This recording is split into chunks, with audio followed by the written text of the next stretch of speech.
Hello everyone, welcome to Vijay study hub. और आज हम लोग डिस्कस करेंगे लिमिट्स एंड डेरिवेटिव्स में एक्सरसाइज 13.1 के बारे में। 13.1 से पहले हम लोगों ने डिस्कस किया था लिमिट्स के बारे में कि किसी फंक्शन का, किसी पर्टिकुलर फंक्शन का लिमिट कैसे फाइंड किया जाता है, और उससे रिलेट करते जो फार्मूले थे उसको हम लोगों ने डिस्कस किया था इसके पिछले वाले वीडियोज़ में, यानी कि पार्ट 1 में, लिमिट्स एंड डेरिवेटिव्स के पार्ट 1 में। तो यहाँ पे उसी लिमिट से बिलोंग करते हुए सभी क्वेश्चन जो है इस एक्सरसाइज में मिलने वाले हैं। तो क्वेश्चन नंबर 1 और 7 मैंने यहाँ पे नोट किया हुआ है, इन दोनों को सॉल्व करते हैं। 1 की तरह के और भी क्वेश्चन जो है 6 तक पहुंचेंगे, फिर 7 की तरह के भी और भी क्वेश्चन मिलेंगे। कैसे सॉल्व होता है उसको देखते हैं। यहाँ पे ये जो यहाँ पे लिखा हुआ है इसका limit x tends to 3 x plus 3, ये x प्लस 3 क्या है? ये जो x प्लस 3 है यही वो फंक्शन है। यही x प्लस 3 क्या है?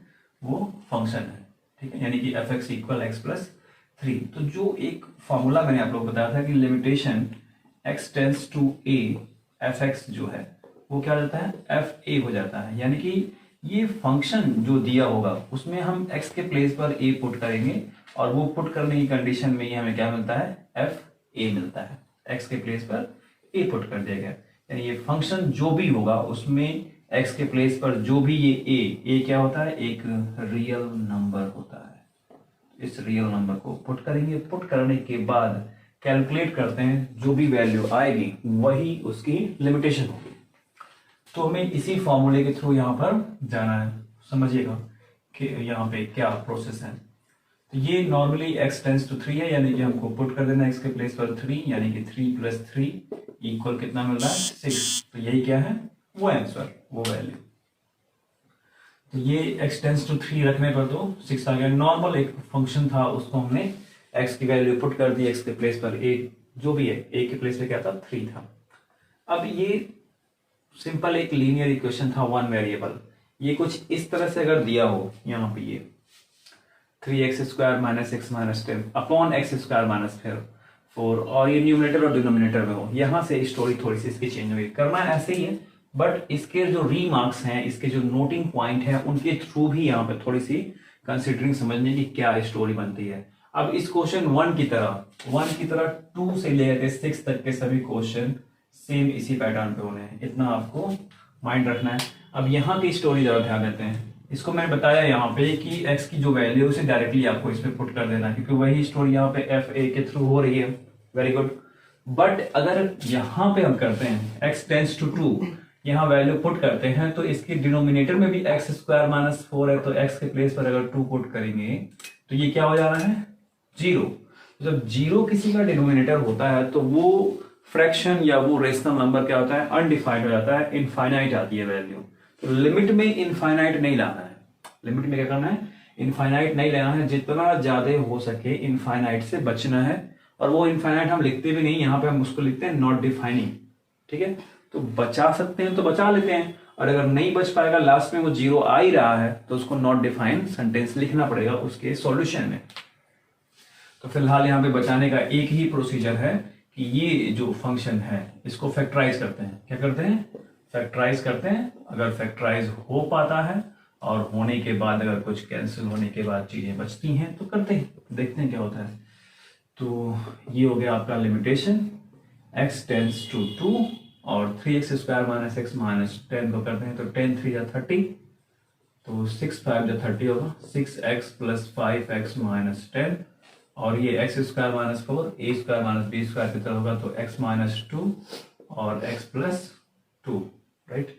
ये चीजें मैं इरेज कर दे रहा हूँ, इसको, इसकी जरूरत नहीं है अभी। तो इसे मैंने इरेज कर दिया यहाँ पे। ये हो गया x माइनस 2 एक्स प्लस 2, और ऊपर वाले को और करते हैं, न्यूमरेटर को सॉल्व। तो ये हो गया लिमिटेशन x टेंस टू 2, ये हो जाएगा 3x minus 2 plus 5x minus 2 by x minus 2 और x प्लस 2। ये कुछ इस तरह से हो गया limitation x tends to 2 in one bracket x minus 2 second 3 और 3x कॉमन लेना था, तो 3x plus 5 by x minus 2 और x प्लस 2।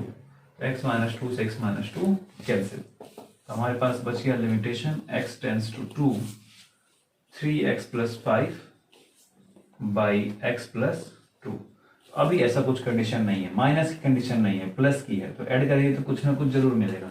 यहाँ पे आप पुट करते हैं तो 3 इंटू 2 प्लस 5 बाई 2 प्लस 2, तो 3 टू 6 प्लस 5 11 बाई 4। ये आपका आंसर इस क्वेश्चन का, राइट। तो लिमिटेशन x टेंड टू 2 पे ये जो फंक्शन है, इस फंक्शन की लिमिट आई 11 बाई 4। और अब इसी क्वेश्चन की तरह, क्वेश्चन 7 की तरह ही क्वेश्चन नंबर 8 से लेकर के 12 तक के सभी क्वेश्चन सेम इसी पैटर्न पर सॉल्व होने हैं। आपको ये बात ध्यान रखनी है कि अगर डिनोमिनेटर है और x की वैल्यू वहां पुट करने पर वो 0 आता है तो हमें 0 करना नहीं है, डायरेक्टली रखना नहीं है। हमें क्या करना होगा, अगर वो फैक्टराइज होता है तो फैक्टराइज करेंगे, या कुछ उसमें अपने पास से इंक्लूड करके वो किसी भी तरह से कैंसिल होकर रेशनलाइज होता है। रेशनलाइज होने के बाद उसकी वैल्यू कुछ इस तरह से आती है कि वो 0 नहीं हो रहा है डिनोमिनेटर, तो जब नहीं हो रहा तो उसको हमको फॉलो करना है। ओके, इतनी बात समझ में आ गई। तो अगर ये पूरी बात आपको समझ में आ गई इस क्वेश्चन की स्टोरी, तो आप इसके अकॉर्डिंग सॉल्व कर सकते हैं इसके नेक्स्ट क्वेश्चंस भी। So students, pause the video. Question number 13 में ये कंडीशन दी है कि limitation x tend to 0 sin ax upon bx। अगर इसमें x के प्लेस पर 0 यहाँ पुट करते हैं तो ये चीज पूरी क्या हो जाएगी, 0 हो जाएगी, जहाँ पे a और b क्या है, रियल नंबर्स हैं। तो ये जब 0 हो गया तो अनडिफाइंड हो गया, फिर यहाँ पे उस कंडीशन से क्या है, हमें बचना है। बट इसमें ट्रिग्नोमेट्रिकल कंडीशन भी है, साइन दिया हुआ है, तो इसका एक फॉर्मूला आता है बड़ा अच्छा खासा, ठीक है। Limitation x tends to 0 sine x by x equal 1। Okay, यानी अगर हम ऐसा कर दें इस तरह से, तो हम इसके प्लेस पर 1 पुट कर सकते हैं। साइन x बाई x कर दिया जाए, जहां पे x की लिमिट 0 होती है, क्या होती है, 0। इस x की जगह पे h भी कर सकते हैं, a भी कर सकते हैं, b भी कर सकते हैं, कुछ भी कर सकते हैं, वो कंडीशन होती है वहां पे। तो इस तरह से बनाने के लिए हमें इसमें कुछ अपने पास से इंक्लूड करना पड़ेगा, कुछ मल्टीप्लाई कुछ डिवाइड करना होगा। तो देखिए जरा ध्यान से, ये जो फंक्शन है पूरा फंक्शन, इस फंक्शन में हम 1 से मल्टीप्लाई करेंगे तो पूरी ये चीज मिलेगी ना, यही मिल रहा है ना। इसमें नहीं मल्टीप्लाई हो रहा है, इस फंक्शन में 1 से मल्टीप्लाई हो रहा है, तो 1 के प्लेस पर क्या लिखा जा सकता है, limitation x tends to 0 sine ax by bx into a by a से a को डिवाइड करेंगे तो 1 ही मिलता। a ही क्यों ले रहा है, क्योंकि a को इधर लाएंगे तो ये चीज कुछ इस तरह से बनेगी, इस bx को उधर लेकर जाएंगे, राइट, ध्यान देते हैं। तो x को नहीं ले जाना, सिर्फ b को ले जाना, a को लाना इधर। तो ये हो गया लिमिटेशन x टेंड्स टू 0। ये तो सिर्फ एक कंडीशन है, इसका मल्टीप्लाई नहीं है। ओके, ये बस एक रिप्रेजेंटेशन है ताकि दिखाई दिया जा रहा है कि लिमिट हो रही है, ये कुछ नहीं है, ये सिर्फ रिप्रेजेंटेशन है। फंक्शन जो है उसका खेल यहाँ से यहाँ तक चल रहा है, राइट। इतनी बात समझ में आ रही है।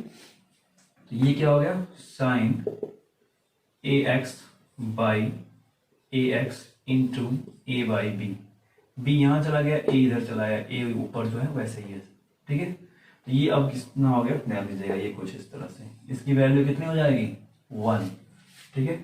तो 2 फॉर्मूले के अकॉर्डिंग ये हो गया 1 इंटू a बाई बी, यानी कि a बाई बी वैल्यू कितनी आ रही है, a बाई बी, इस लिमिटेशन की x tends to 0 sine ax upon bx into 1। Okay, इसकी वैल्यू कितनी जा रही है, a बाई बी।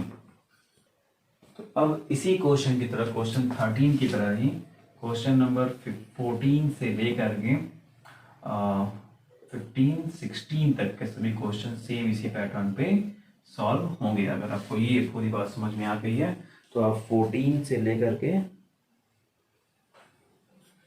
16 तक बहुत ही इजीली तरीके से सॉल्व कर लेंगे। सो students, pause the video and note it down. Question number 17 को सॉल्व करते हैं। इसमें दिया हुआ है कि limitation x tends to 0 cos 2x - 1 upon cos x - 1। बहुत ही इंपॉर्टेंट क्वेश्चन इस एक्सरसाइज का, एनसीईआरटी के अकॉर्डिंग भी और एकेडमिक एग्जामिनेशन के अकॉर्डिंग भी।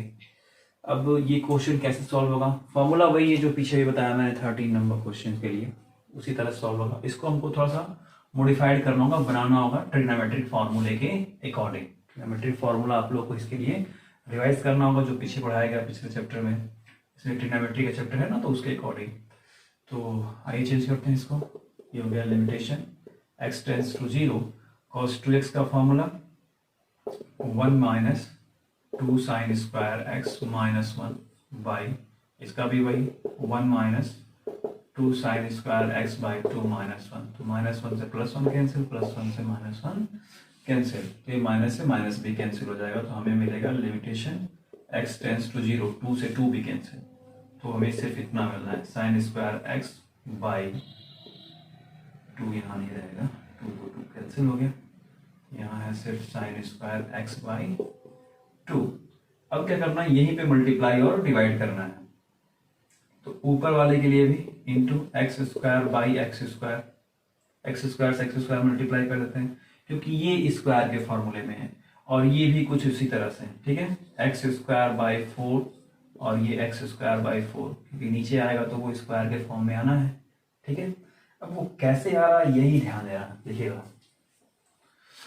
इसे लिखता हूं मैं कुछ इस तरह से, लिमिटेशन x टेंस टू 0, और ये हो गया आपका sign square x by x square into x square into x square, नीचे इसमें लाते हैं तो ये हो जाएगा sign square x by 2 by x square by 4 into x square by 4, correct, देखते रहेगा।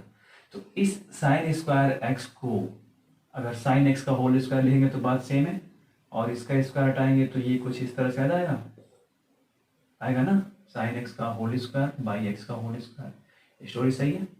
सिमिलरली ये भी उसी तरह से है, अगर इसे मैं x बाई 2 कर दूं तो एक्स स्क्वायर बाई 4 होगा इसका स्क्वायर करने पर, और इसका स्क्वायर हटा दें यहाँ से तो ये कुछ इस तरह से लिखा जा सकता है स्क्वायर, क्योंकि अगर साइन x बाई 2 का स्क्वायर होगा तो इसका स्क्वायर यहीं पे आकर लिखा जाता है, और x बाई 2 का स्क्वायर करेंगे तो एक्स स्क्वायर बाई 4 होता है। तो वही मैंने यहाँ किया था, एक्स स्क्वायर बाई 4 से मल्टीप्लाई भी और डिवाइड भी, क्योंकि मल्टीप्लाई वाला इधर पड़ा रहेगा, डिवाइड वाला नीचे आएगा तो होगा। तो जैसे साइन x बाई x का लिमिटेशन x टेंड टू 0 करने पर वैल्यू 1 आती है, तो उसका अगर हम स्क्वायर भी करेंगे या उसका क्यूब निकालेंगे तो भी बात क्या है, सेम ही होनी है। अब स्टोरी देखिए, यहां से यही एक्स स्क्वायर और नीचे एक्स स्क्वायर बाई 4 है, इसको चेंज करेंगे तो 4 ऊपर चला जाएगा, एक्स स्क्वायर से एक्स स्क्वायर कैंसिल, तो उस 4 को मैं आगे लिख रहा हूं, ठीक है, वो 4 आगे। और अब लिमिटेशन इन दोनों के लिए अलग अलग कर देते हैं, जैसे फॉर्मूला हम लोगों ने पढ़ा था न्यूमरेटर और डिनोमिनेटर के लिए। ये हो गया साइन एक्स बाई एक्स का होल स्क्वायर बाई, नीचे भी limitation x tends to 0 sine X by 2 by X by 2 का होल स्क्वायर। तो अगर इसकी वैल्यू 1 मिलती थी तो स्क्वायर हो रहा है तो 1 का स्क्वायर हो जाएगा, यहाँ पे ये भी 1 का स्क्वायर हो जाएगा, तो ये आपका कुछ इस तरह से 1 का स्क्वायर बाई 1 का स्क्वायर, तो वैल्यू 1 ही होनी है, यानी कि ये वैल्यू हो गई 4, कितनी वैल्यू आ रही है 4। तो कुछ इस तरह से ये आंसर आएगा, अपने पास से इसमें इंक्लूड करना है, मल्टीप्लाई करना है, डिवाइड करना है, ताकि वो वैल्यू 1 जो दिख रही है 1 वो 1 की 1 रहे, ठीक है। तो मेनली जो कॉन्सेप्ट था वो आपका यहाँ था, ये इस कंडीशन में यहाँ एक्स स्क्वायर से मल्टीप्लाई डिवाइड किया गया न्यूमरेटर के लिए, और फिर एक्स स्क्वायर बाई 4 से मल्टीप्लाई किया गया न्यूमरेटर इस डिनोमिनेटर के लिए, ताकि इसको इसके साथ लेके चले गए, अकेले उसको छोड़ दिए यहाँ पे, और स्क्वायर के फॉर्म में दोनों करना था तो एक्स बाई 2 कर देंगे, करेक्ट, इन्हें भी एक्स अकेला छोड़ देंगे तो वो स्क्वायर के फॉर्म में आ जाएगा। सही है, इतना समझ में आ गया। ये क्वेश्चन नंबर 17। अब अगर ये बात समझ में आ गई क्वेश्चन 17, तो इसी की तरह से 18 से लेकर के 22 के सभी क्वेश्चन सेम इसी पैटर्न पे सॉल्व होंगे। इसी तरह से अपने पास से उसमें इंक्लूड करना पड़ेगा, मल्टीप्लाइंग डिवाइड फिर कैलकुलेट करना पड़ेगा, तो वैल्यू आपकी आनी है कुछ इस तरह से 4 इंटू, राइट, बात समझ में आ रही है। अपने पास से उसमें इन्वॉल्व करना पड़ेगा। हाँ, इन्वॉल्वमेंट के लिए आपके पास 1 ही रहता, 1, और 1 की जगह पे आप किसी से मल्टीप्लाई डिवाइड करेंगे तो वो वैल्यू 1, जैसे मैंने यहाँ पे मल्टीप्लाई किया एक्स स्क्वायर से भी और डिवाइड भी एक्स स्क्वायर से भी, यहाँ भी एक्स स्क्वायर बाई 4 से और मल्टीप्लाई और फिर उसी से डिवाइड, यानी कि इससे डिवाइड करेंगे और तो बात क्या है 1 ही मिलनी है। अब बात करते हैं क्वेश्चन नंबर 23 की। स्क्रीन पर आपको दिख भी रहा होगा क्वेश्चन। तो इसमें फंक्शन दिया हुआ है F x equal 2x plus 3 और उसके लिए कंडीशन दी है कि ये x से स्मॉलर देन 0 है और उसके इक्वल भी है 0 के। और ये दिया गया है 3x प्लस 1 कब, जब x ग्रेटर होगा 0 से। ओके, और हमें दो लिमिट फाइंड करनी है। पहली ये कि लिमिटेशन x टेंड्स टू 0 यानी x 0 के इक्वल है फंक्शन का, और दूसरा x ग्रेटर देन 1 फंक्शन का, ये हमें पता करना है। तो अभी अगर हम limitation x tends to 0 fx पे आए तो यहाँ पे कौन सा fx होगा, वो फंक्शन जिसमें x की वैल्यू 0 है। x की वैल्यू क्या है, 0, और ऐसा सिर्फ एक ही है, वो ये जो दिया जा रहा है कि ये x 0 से लेस देन भी है और उसके इक्वल भी, यानी कि ये तो इक्वल नहीं है, ये सिर्फ 0 से ग्रेटर है, यानी कि हम इसको यूज करेंगे। तो ये हो जाएगा लिमिटेशन x टेंड्स टू 0 और fx के प्लेस पर 2x प्लस 3, यानी कि 2 इंटू 0 प्लस 3 इक्वल 3। वैल्यू कितनी आ रही है, 3 वैल्यू आ रही है, राइट। दूसरी चीज limitation x tends to 1 fx। अब इसके लिए कौन सा फंक्शन, x की वैल्यू 1 है, और 1 कब आएगा, इसके लिए जब x 0 से ग्रेटर होगा। 0 से ग्रेटर के लिए कौन सी कंडीशन है, ये फंक्शन। तो अब इसे लिखा जाएगा limitation x tends to 0 3x plus 1, यानी कि 3 0 प्लस 1, तो 3 इंटू 1 यानी वैल्यू कितनी आ रही है। और एक्चुअली ये x के प्लेस पर 0 नहीं रखना है, 1 रखना है। तो ये यहाँ पे 1 होगा, 1 प्लस 1 कितना हो जाएगा 2, तो 3 2 जा 6, वैल्यू कितनी आनी है 6 आनी है। तो x टेंड्स टू 1 पे इसकी वैल्यू 6 आ रही है और x टेंड्स टू 0 पे इसकी वैल्यू 3 आ रही है। तो इस तरह से सॉल्व होगा क्वेश्चन नंबर 23, जिसमें फंक्शन तो एक ही है बट उसमें दो फंक्शन दिए गए हैं इन्वॉल्वमेंट करके, और उसकी कंडीशंस हैं उस अलग अलग फंक्शंस के लिए। जैसे कि यहाँ पे दिया गया है कि ये x लेस देन 0 और इक्वल टू 0 के लिए हम ये फंक्शन अप्लाई करेंगे, और x ग्रेटर देन जब 0 हो तो उसके लिए हम 3x प्लस 1 अप्लाई करेंगे। अब अगर आपको ये क्वेश्चन 23 समझ में आ गया है तो आप इसी की तरह से क्वेश्चन नंबर 24 से लेकर 27 तक के सभी क्वेश्चन सेम इसी पैटर्न पे बहुत ही इजीली तरीके से सॉल्व कर लेंगे। बिल्कुल सेम इसी पैटर्न पे है, उसमें आपको कोई दिक्कत नहीं होनी है। अगर आपको ये पूरी बात समझ में आ गई है तो सो students pause the video and note it down. करते हैं क्वेश्चन नंबर 28 को, बहुत ही इंपॉर्टेंट क्वेश्चन 28 इंपॉर्टेंट लिख लीजिएगा, इंपॉर्टेंट क्वेश्चन है वो। इसमें दिया हुआ है एफ एक्स इक्वल ए प्लस बी एक्स, और उसके लिए कंडीशन दी गई कि एक्स स्मॉलर देन 1 है। दूसरा दिया है 4 है, और वो कब, एक्स इक्वल 1 होने पर ये फंक्शन 4 हो जाता है। दूसरा b माइनस ए एक्स है, कब, जब x ग्रेटर देन 1 होता है। एक कंडीशन और दी गई है कि limitation x tends to 1 F x equal f1 है, तो a और b की वैल्यू बतानी है। What are the possible values of a and b, ऐसा क्वेश्चन में लिखा है, आपको स्क्रीन पर दिख भी रहा होगा। तो सॉल्व करते हैं। कंटिन्यूअस की कंडीशन में left hand limits equal right hand limits equal, वो वैल्यू मेन वैल्यू जो होती है उसको दिखाते हैं, यानी कि कुछ इस तरह से limitation x tends to a F x equal F A दिखाया जाता है।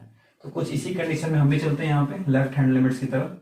तो लेफ्ट हैंड लिमिट्स में x की वैल्यू 1 नेगेटिव होगी, तो ये कितना हो जाएगा, limitation x tends to 1 negative F X. तो 1 से नेगेटिव का मतलब कि 1 से पीछे, यानी कि 1 से स्मॉलर देन। तो 1 से स्मॉलर देन कौन है, ये a प्लस बी एक्स। तो ये कितना हो जाएगा, limitation x tends to 1 negative a plus B X, यानी कि x प्लेस पर 1 पुट करना पड़ेगा। तो ये हो जाएगा a प्लस बी इंटू 1, यानी कि a plus b, equation number 1। Equation number कितना हो गया, 1 मान लेते हैं। दूसरी चीज राइट हैंड लिमिट्स, यानी कि limitation x tends to 1 positive f x. अब x से ग्रेटर, 1 पॉजिटिव का मतलब कि x से ग्रेटर, तो वो कौन है, b माइनस ए एक्स है। तो limitation x tends to 1 positive b plus a x. तो x के प्लेस पर 1 पुट करेंगे तो कितना हो जाएगा, ये a प्लस, एक मिनट, b माइनस है ना, ये b माइनस, तो ये कितना आना है, b माइनस ए, इक्वेशन नंबर 2। दो इक्वेशन हो गए b माइनस ए। अब टू फॉर्मूले के हिसाब से क्या होता है कंडीशन, जरा ध्यान दीजिए।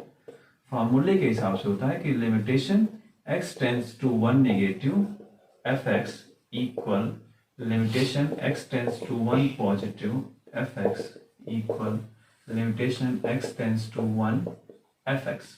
और ये जो चीज यहां से इतनी है वो किसके इक्वल है, F1 के, और F1 क्या है, 4 है, राइट। यानी कि इसके इक्वल भी हम 4 को दिखा सकते हैं और इसके इक्वल भी हम 4 को दिखा सकते हैं, यानी कि इक्वेशन 1 और 2 के अकॉर्डिंग। तो 2 इक्वेशन 1 एंड 2, तो a प्लस बी इक्वल भी 4 और a minus sorry b minus A है, ये क्या है, b माइनस ए इक्वल भी 4। ये इक्वेशन नंबर 3 और इक्वेशन नंबर 4 इसको कह देते हैं हम। तो 2 इक्वेशन 3 एंड 4, इन दो इक्वेशंस को सॉल्व करने पर a और b की वैल्यू मिलेगी। तो a की वैल्यू हमको मिलेगी 0 और b की वैल्यू कितनी मिलेगी, 4। ध्यान दीजिएगा, यही दो वैल्यूज इस दोनों इक्वेशंस को सेटिस्फाई करेंगे, a इक्वल 0 और b की वैल्यू 4। क्यों, क्योंकि a के प्लेस पर 0 पुट करेंगे तो b की वैल्यू ऑटोमेटिकली 4 आ जानी है, ठीक। यहां भी वैसे ही है, a के प्लेस पर अगर 0 पुट करेंगे तो b की वैल्यू 4 आ जानी है, बात सही।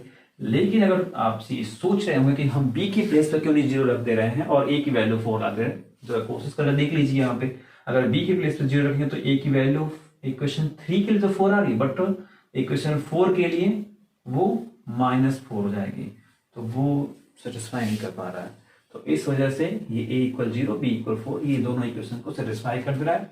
अब इसी क्वेश्चन 28 के ही बेसिस पे आप क्वेश्चन नंबर 29 से लेकर 32 तक के सभी क्वेश्चन सेम इसी पैटर्न पे बहुत ही इजीली तरीके से सॉल्व कर लेंगे। सो students, pause the video and note it down.